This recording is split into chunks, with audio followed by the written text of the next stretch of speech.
Welcome. I'm Dr. Baruti KMT-Sisouvong, your host for International Meditation Hour. Wherever you're joining from, whether live or listening later, I'm glad you're here. International Meditation Hour exists to create a shared space, a moment where we step out of momentum, out of noise, and into something more fundamental. This hour isn't about belief, performance, or striving. It's about direct experience, about what becomes available when the mind is allowed to settle naturally. Today, I'll share a brief arc of my own journey, not as biography, but as context. Then we'll meditate together for 20 minutes and close with a few reflections on why this work matters now, most importantly, both personally and collectively.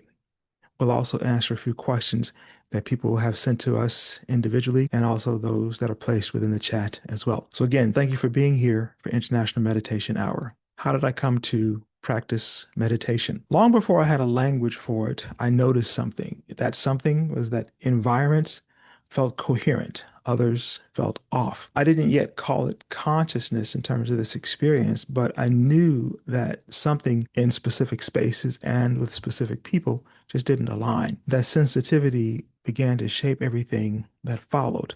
And as a result of that, experiences early on in my life, I began studying and asking questions, so much so that this would have been 1993 spring. I met a gentleman who I honestly don't remember this gentleman's name and can't say that I ever knew it, but we were having a discussion in downtown Atlanta. He offered to give me a ride to my home in Stone Mountain, Clarkston area. And we pull up to the building where I was living at the time. We get out of the car and to continue the conversation. And we're just talking. I don't recall honestly everything that we spoke about, but what I do recall is him recommending a book to me.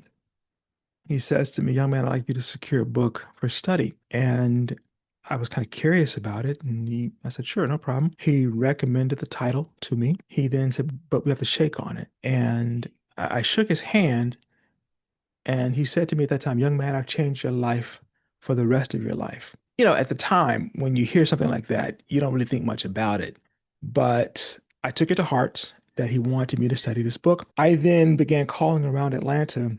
Now, mind you, this was 1993, so this was long before Amazon was on the scene and long before you could purchase, books online and have them be shipped to you. So I had to call around to multiple places in Atlanta to see who could actually secure the book for me. I called around, found a bookstore in Buckhead. I forget the name of it. They are a well-known bookstore, and at the time at least, they were able to secure the book for me. I had to go out there, pay for the book in advance, had to wait X number of days or weeks or whatever it was for them to contact me to tell me then that the book was there to pick up. I then had a friend of mine take me back out there to pick up the book. And in the car on the way back to my home, I remember just poring over the book immediately and was just engaged right away.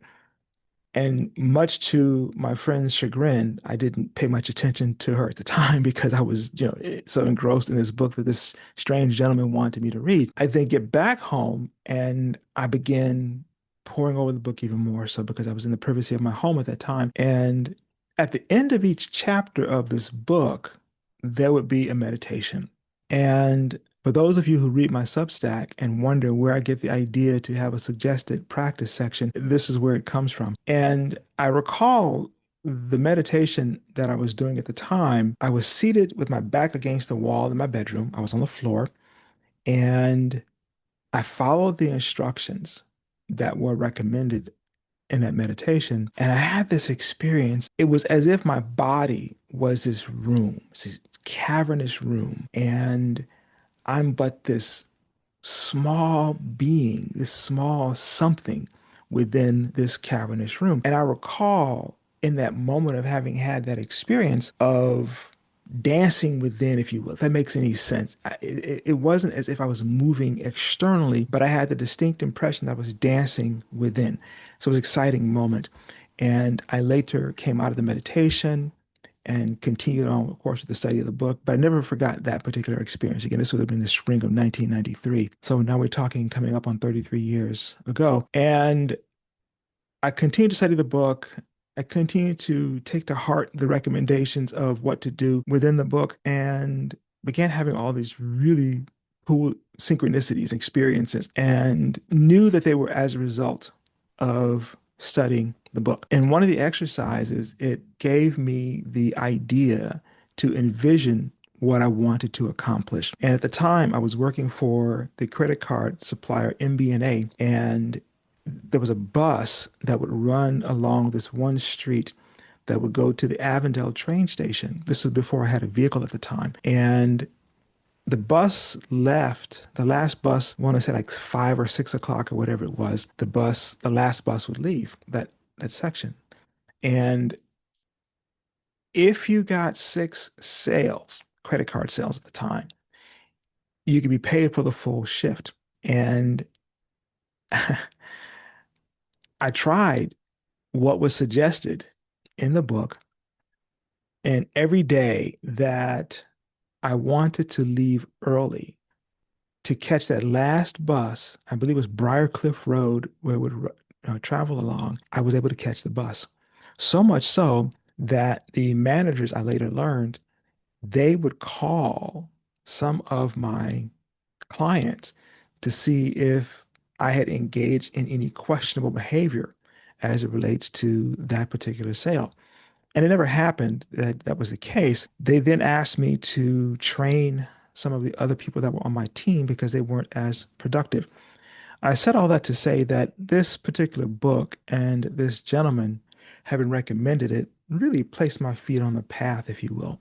I then ran into him the following fall, as in fall of 1994, actually. I ran into him near the Five Points train station. He says, "Young man, did you secure the book for study?" I said, "Yes, sir." He says, "What were your results?" And I remember letting out this sigh, deep sigh of where do I even begin? And he says, "Good, let's talk again sometime." And he disappeared into the crowd. I never saw that guy again. And on some level, I wonder if that happening was the way that it was supposed to happen. That I was supposed to have the experience of meeting this, what I assumed at the time was random man. I'm not so sure about that now, but nonetheless, he provided me with a bit of light, if you will, that allowed me to illuminate my mind in a way that forever highlighted that this phenomenal world in which we live, there's more to it. And so when I had my multiple experiences along the way, I chose to, for my first degree, study history. I then studied sociology after graduating for the first time in 98, and then again in 2002 for my second bachelor's, then beginning the graduate program and studying for 2.5 years, and then exited the program in 2005, and then later launched Radical Scholar. And this is where I think it gets interesting because Dean Carter, a mentor of mine, friend of mine, recommended that I pick up a particular book in his office. Matter of fact, he called me, this would have been the fall of 2006, and said to me, "You need to read this book." And those who've heard Dean Carter speak know that he has a very distinct voice in terms of how he speaks. He's a very elegant man. And I go to his office either that day or the next day and secured a copy of the book. That book is Manual for Perfect Government by Dr. John Hagelin, discussing transcendental meditation. Now, mind you, I, consciously had not heard of transcendental meditation, because, I was at a graduate program in sociology, never heard of it. So imagine my consternation when I look into the book and find all this research on this meditation technique that allows the mind to settle, allows us to experience pure consciousness. So for me, my journey began with this gentleman recommending this book, then subsequent to that, studying history and then sociology and then graduate school in sociology and of course education, studying with the famed Dr. Asa Grant Hilliard III, and thoroughly enjoyed my time in Atlanta. Yet when the opportunity presented itself to continue this study, I jumped at it because it was an opportunity to see that an experience that there's more to this thing called reality than meets the eye. And as a result of that, I launched a podcast, a radio show at the time, now podcast called Connecting the Dots. Those episodes are freely available online at connectingthedots.org. In addition to that, I began meeting different people and asking more questions. That, of course, led me to Maharishi International University, where I learned Transcendental Meditation. And can say without equivocation that had I not learned TM, wow. I would not have been in a position to be in Fairfield to meet the woman who became my wife, to meet Mina. And it was because of Transcendental Meditation, because of Dean Carter, because of the work done prior to Dean Carter's recommendation, going back to the gentleman in 1993, that it may be argued that I was prepared to be in that space, if you will. And as a result of that, studied Vedic science, got into consciousness and human potential as a broader discipline of study. And subsequent to that, met the woman who became my wife. And we've been married 15 years now. So when I look back over the arc of my life, I see that that foundation was necessary of independent study alongside academic study. That, of course, then led to in 2006, the launching of Radical Scholar, which was a nonprofit studio dedicated to discussing, ideas, neuroscience, philosophy at this intersection of spirituality, consciousness, and human potential. And the idea is to really advance the discussion more commonly within society itself. And as we continue to do this work, as we continue to publish our Substacks, as we continue to work on the various book projects that we're working on, all of this will come to serve then as packets of knowledge in the world along the way. And so when I again encountered transcendental meditation, what struck me wasn't belief, it was really immediacy, this immediacy of having this transcendental moment. I recall I learned Friday, 25 April 2008 during a torrential downpour. I'd gone to Fairfield, Iowa to preview the graduate program. I was doing the David Lynch weekend. Yes, that famed David Lynch filmmaker. And I learned that afternoon, Friday afternoon, and during a torrential downpour. And I go back to my hotel and I shower and prepare for bed. And I began the meditation as instructed. And I had this moment where I dropped. It was as if I was in an elevator and someone had snapped the cables and I was careening toward the earth. It wasn't alarming in the sense of fear. It was noticed that I'm on a solid bed, but I'm dropping. That experience alone let me know that this meditation was different. As a result of that experience of dropping, effort itself dropped away, my mind settled, and then there was a level of stability that began to appear. That's all occurred beneath activity. And so as a result of that, and regularly practicing TM, a series of events unfolded thereafter that led me again to Fairfield to move early because I wasn't supposed to be there until the fall of 2009, and subsequently ended up being there in the fall of 2008, which again, had I not learned TM, had I not moved up my date of admission, again, that's a powerful moment in and of itself. What led me to move up my date of admission, had I not done that, I wouldn't have been in the dining hall Monday, 1 December 2008 to sense Mina in the dining hall. So I look back over all of this and I see even with the imperfections and things that occur, bumps along the road of life, if you will, I look back at that moment and see it as a foundational moment, or as one mentor of mine would refer to as a red banner day.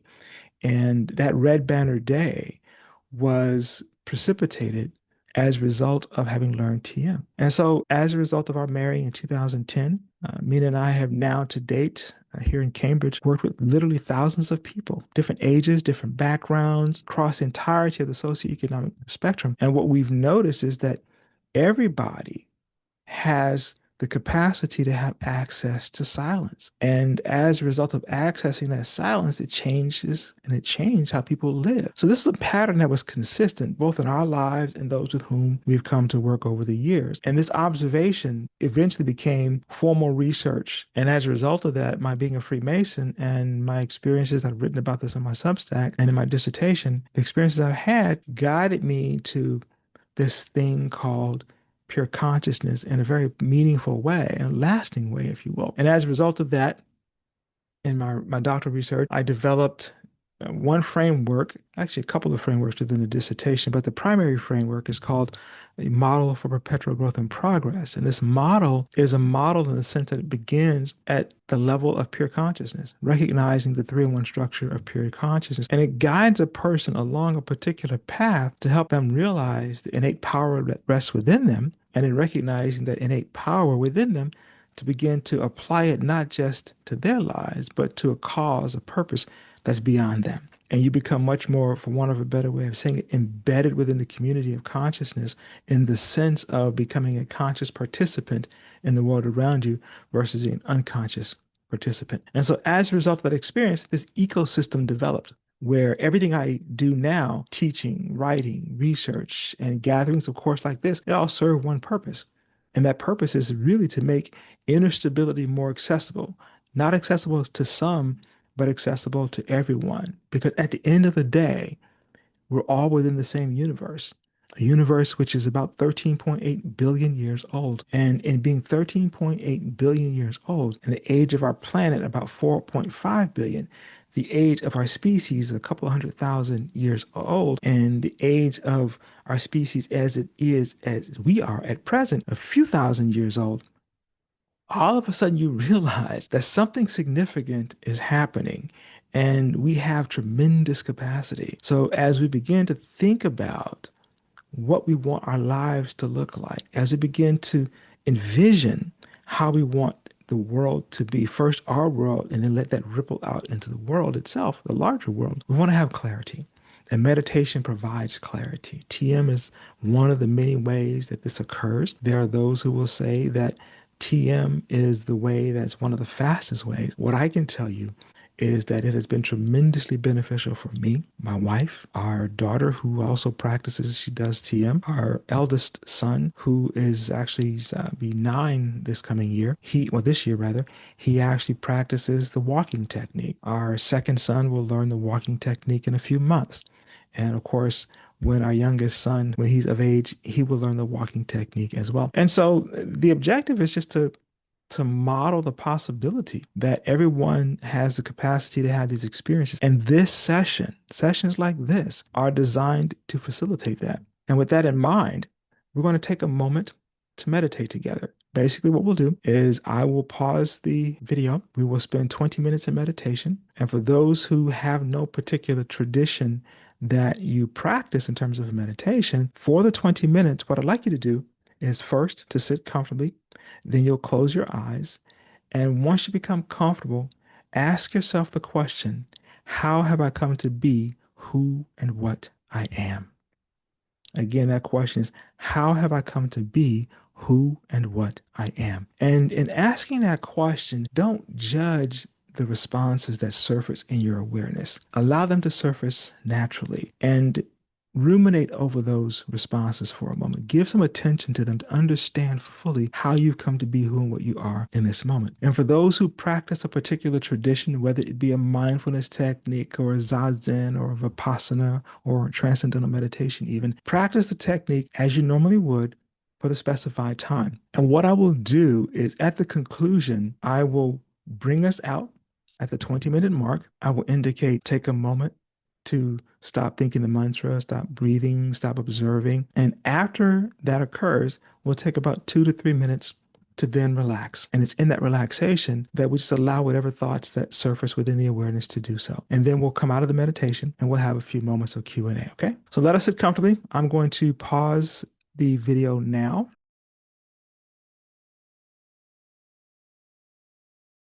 Take a moment to notice how you feel now. Not compared to before we began the meditation, but as it is, just as it is. Thumbs up. Good. Nah, it's good. Good.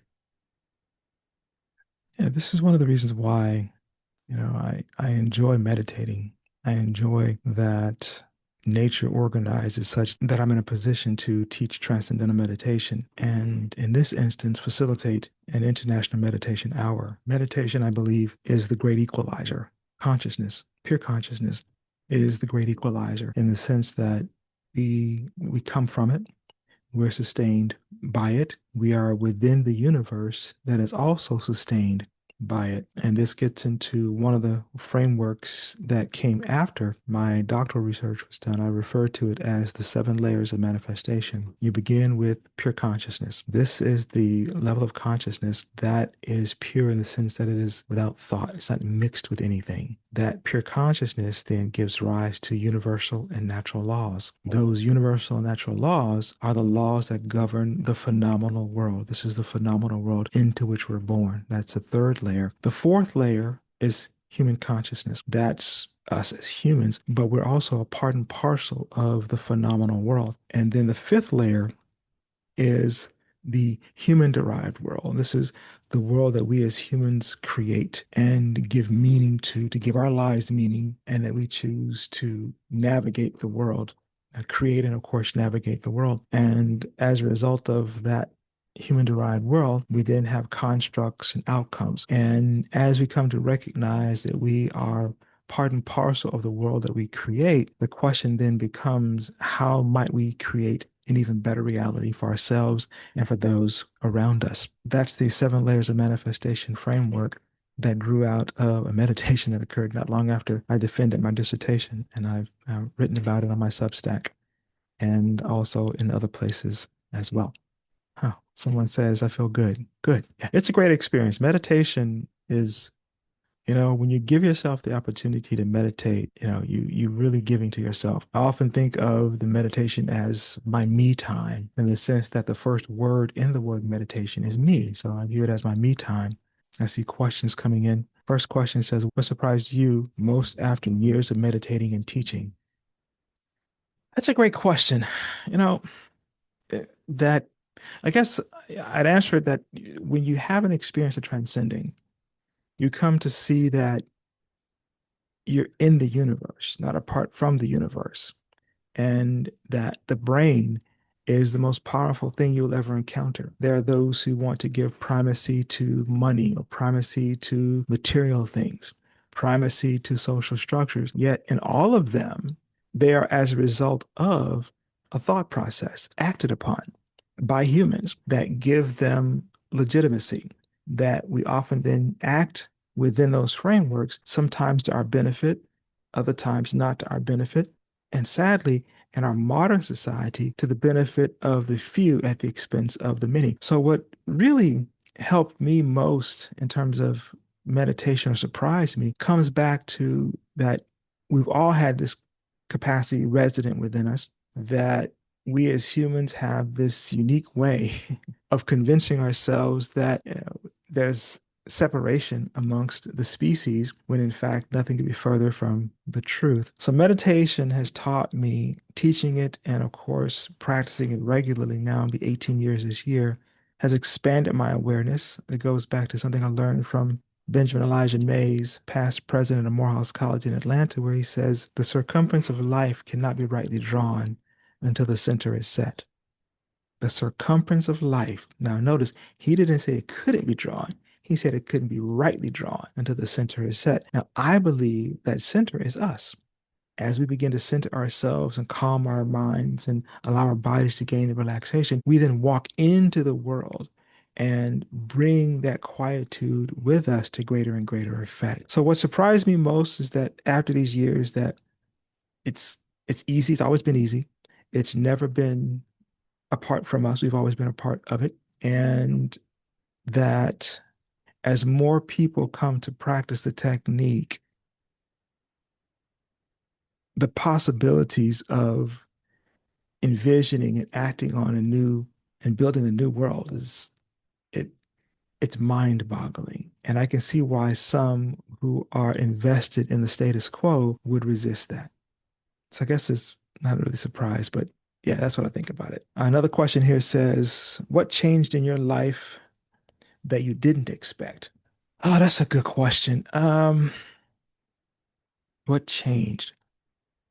Oh, meeting my wife. When I moved to Fairfield, I didn't move there to, ultimately meet someone. I moved because I recognized it as an opportunity to study consciousness and human potential, that I'd be in an environment of like-minded people. So I moved there initially to focus and work on myself, to become a better person. I mean, I've never been a horrible person, but I know that I can always be better. And so my goal was to work on myself in terms of studying consciousness and human potential and meeting the people with whom I've come to consider to be great friends over now, since 2008.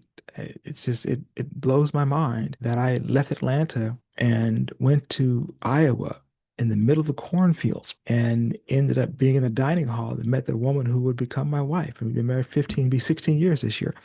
So that was the thing that changed in my life, is that I wasn't looking for someone and I found, my partner. So that was awesome. That was awesome. Another question asks, how does TM differ from effort-based practices? I don't know that I would say effort-based practices, but what I can say is that there are three broad categories of meditation. So every meditation to date that's been peer reviewed falls into one of three categories. The first category is classified as focused attention. The second category is open monitoring. And the third category is automatic self-transcending. Now, focused attention is like a Zen technique. For example, you have a candle placed on your desk and you give your attention to the candle. And as your attention wanes or wanders, you bring it back to the flame. You focus yet again, it wanders yet again, you bring it back to the flame. Now, centered primarily within your prefrontal cortex or the CEO of your brain, your EEG pattern or electroencephalograph is producing gamma, the 30 to 50 cycles per second, very fast frequency, indicating in this case that you're focusing. The second category is classified as open monitoring. Now, open monitoring may be thought of in two ways. The first of which would be a mindfulness technique. You're mindful of your breathing. You're mindful of your heart rate. You're mindful of when in conversation with another to give them your undivided attention. You're mindful of, as you walk along the pavement, how your foot hits the ground as you walk. You're mindful of thoughts coursing through your mind. That's giving attention to the body. Another way to think of it would be a contemplative technique. You're contemplating an idea. What's a good one in here? I've only just a minute, only 60 seconds in it. Forced upon me, can't refuse it. Didn't seek it, didn't choose it. But it's up to me to use it. I must suffer if I lose it, give account if I abuse it. Just a tiny little minute, but eternity is in it. That too comes from Benjamin Elijah Mays and is referred to as God's Minute. And a contemplative technique would have us take a look at this poem, if you will, to understand what Mays is really saying. What is he trying to convey to the reader, to the person who contemplates this? Techniques that fall into the second category, they're producing theta within a brainwave pattern. It's slower than gamma, but not unlike gamma, it indicates you're engaged in the mind at a very active level. Now, the third category, this is the category where in which TM falls. It's classified as automatic self-transcending. This also is a category where in which Qigong falls as well. But with TM, you find that you're experiencing the alpha 1 pattern relatively quickly as you practice the technique. And this is facilitated because you're presented a mantra when you practice TM, you learn TM, and you practice the technique. You practice it by thinking the mantra. The mantra is the vehicle that pulls the attention in an inward direction, allows us to go beyond our thoughts, hence the term transcending. And in going beyond our thoughts and our thinking mind, you come to experience silence. You come to realize that just below the realm of your thinking mind, there is pure silence. That pure silence is often referred to this thick, syrupy silence. There's a palpable feeling that occurs when you practice TM and you transcend. Now, there'll be moments where when you practice the technique, you will find that all of a sudden you are unaware of time and space. You may come out of the meditation and find that your hands are heavy. You may find your body itself is heavy. You may find that when you thought it was just a few minutes within the meditation, that your full time has passed. That's because you stepped outside of time and space. You transcend it. And one of the corollaries of that experience is you find that as a result of regular practice, you bring it with you into your day. It allows you to go, as I've said elsewhere, from stimulus and reaction to stimulus and response. The response coming from the prefrontal cortex, whereas the reaction coming from the primitive brain or the amygdala. And so what we find is that as we continue to practice TM, that expands. And so every meditation has its value. It just they do something different within the brain. Again, focus attention centered primarily within the prefrontal cortex, 30 to 50 cycles per second. Open monitoring, like a mindfulness or a contemplative technique, that's producing theta within the brain, slower than gamma, 4 to 8 cycles per second. But again, not unlike gamma in the sense of gauging the mind at a very active level. Whereas with automatic self-transcending, that third category, where in which TM falls, you're experiencing what is classified in the scientific literature as restful alertness, meaning you're simultaneously rested within a meditation, yet you're also alert. You will also have those moments where you transcend and are completely unaware of time and space. But more importantly than what happens during the meditation is what happens outside the meditation. That's where my dad would say the rubber meets the road. That's where you find the calmness you experience during the meditation being brought with you in your day, into your day, to greater and greater effect. Thank you for the questions. I unfortunately don't have time for all the questions because I want to respect everyone's time, and we are coming up on the 1 hour mark. So what I'll do in this moment is I'd like to extend just sincere gratitude to each of you for being here today, whether you are in person or you choose to watch this at a later time and or to share it with your friends and family. And we take this time to really acknowledge what I like to refer to as shared silence. And why is this so important right now in terms of International Meditation Hour? As we begin to look around at our social and political world, we begin to recognize that there's a tremendous amount of fracture that's occurring, some of it by design. And what I'd like each of us to do is to recognize that we have this capacity to turn our attention within, taking that time for ourselves at least once a day, preferably twice a day, morning and afternoon, whichever practice you engage in of a meditation. Take the time to meditate because it is for you. And as we close, I'd like to leave you with one thought that may whatever clarity emerge today via this practice, via this conversation, in this moment, may it continue to unfold quietly in its own time. Again, may whatever clarity emerge today continue unfolding quietly within you in its own time. Again, I'm Dr. Baruti KMT-Sisouvong, and thank you for being here today for the International Meditation Hour. Until next time.